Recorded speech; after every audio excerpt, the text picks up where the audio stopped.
black librarians a couple of years ago. Now, the black librarians, reading is fundamental. I asked them by hand, how many of you mandate that your grandkids read? A third of the hands went up. I said, who gonna come to your library then? It never dawned on them that they literally were operating against their own best interest. So here's what I mean about family, about saying that. Thanksgiving is coming up next week.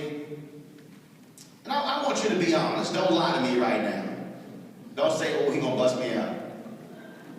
How many of you plan on going home, seeing family, and you're saying right now, I don't want to be no static, I don't want any drama, I don't want to get anybody's business, I just want to go have dinner and come back home and enjoy time. By your laughter, you think exactly what I'm thinking. Here is what we do. This is what I mean by no fear. We might be teachers or administrators. We might be educators.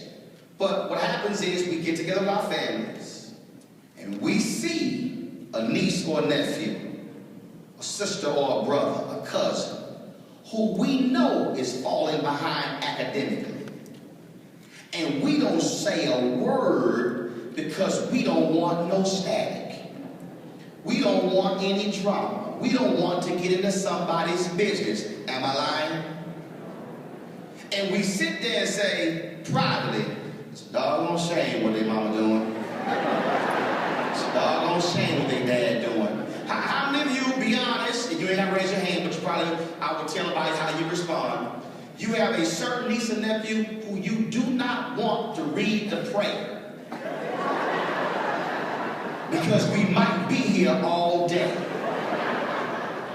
Because they don't have the ability to speak. We sit here as family members and don't challenge them when it comes to their education and reading. Because we say, no, I don't want to get anybody's business. But at some point, we have to be willing to challenge even our own to say, baby, we got to talk. Because you can't sit here and your child is falling behind academically, and I can't sit here as an educator and watch it happen and say nothing. Yes. That's what I mean by being even willing to challenge family members. Now look, some of you might be saying that's all nice and well. Look, I've done it. My wife and I have no kids. But we have raised 6 of my nieces on 4 different occasions. I have taken 4 of my nieces from my sister. One of them who wasn't doing her job, her and her husband, took them because I could not sit there and be an uncle and be a godfather and watch those kids fall behind academically because mama and daddy had issues. Yes. We can't talk about village unless we are actually living in the village. So that means having that conversation that might be rough, that might be tough, that really might tick off a family member, but I don't care about ticking off a family member because I'm looking at what's in the best interest of that child and giving that child a shot. So that's what I mean by we might have to have no fear looking at some of these parents and saying, we need to have a real honest conversation. Now I know y'all get some crazy parents out there. You do. I hear the stories from my brothers and sisters. And every time I hear a story, I say, that's why I can't teach. Because I probably put one of those parents through a wall. I'm just being honest.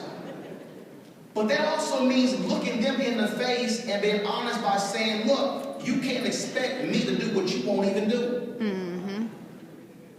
Because it takes that kind of partnership to ensure that a child has a shot at our future. And so when we begin to have the attitude of no fear, we all of a sudden are empowered to be a difference maker. When we talk about no fear, it also means to realize there's no one way to educate a child. Now, again, I'm an advocate, not an expert. But I have two nieces right now where one learns better in terms of audio. What she hears, what she is taught. The other niece learns better by reading. She don't want to hear all that. So we sit here in our household. They go to a virtual academy.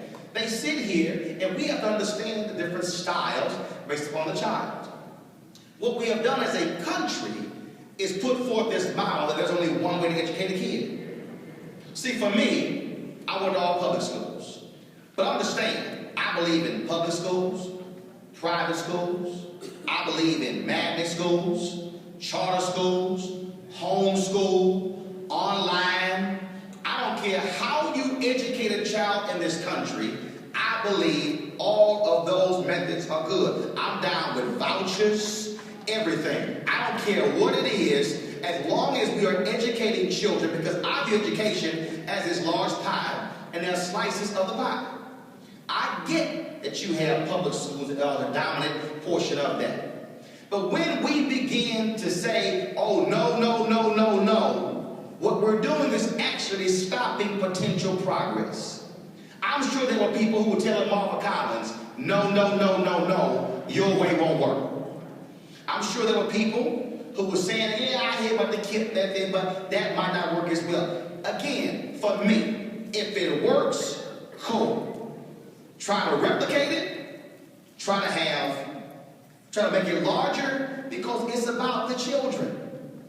And so when it comes to having no fear, we've got to have no fear when it comes to even trying something new and different. And that, to me, is, I think, where we face a lot of resistance.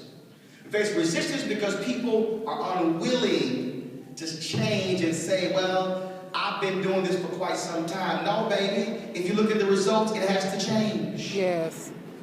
It has to change. Because what we are looking at right now is not working. And when I begin to see that 2/3 of the jobs 25 years from now will not be able to be filled because kids today don't have the education to do it, we got a problem. Black folks lost 53% of black wealth in the last 4 years due to the home foreclosure crisis. Elizabeth Warren told me 2 years ago on Washington Watch, it will be 2 generations before that money is recouped.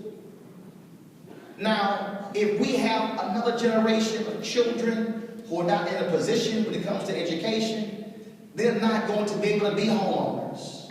And so we're actually going to see what's happening with African Americans in terms of growth. There'll be no growth. We'll be seeing decrease. And so the decisions that we make today are going to impact the next 2 generations. And that's why when I look at my nieces and nephews, I'm not focusing on their mom and daddy or my cousins. I'm looking at them having a shot at a good life when they are 18, 19, 20. Mm-hmm. And when I say no fear about change, it's even how we look at college in this country. Now, look, went to college, got it, great, wonderful. But I recognize in America, not everybody is supposed to go to college. I know that's heresy. Folks say, oh my God, I can't believe he said that. But if you actually look at the jobs, and you can do this every month, the Bureau of Labor Statistics, the BLS, when they put out the unemployment numbers, they put out the top 20 categories where jobs are being created. And what we have today, we got a bunch of folks who are going on to college, who are majoring in stuff where jobs will not exist. And they're building up massive amounts of debt. And they're trying to figure out, what am I going to do with a certain degree where a job doesn't exist and I got $100,000 in student loans? That, to me, is lunacy. There was a young lady, New York Times did a story. She went to Ohio Wesleyan. And she said, he told us about the academics and how wonderful it is. And she graduates with $150,000 in student debt.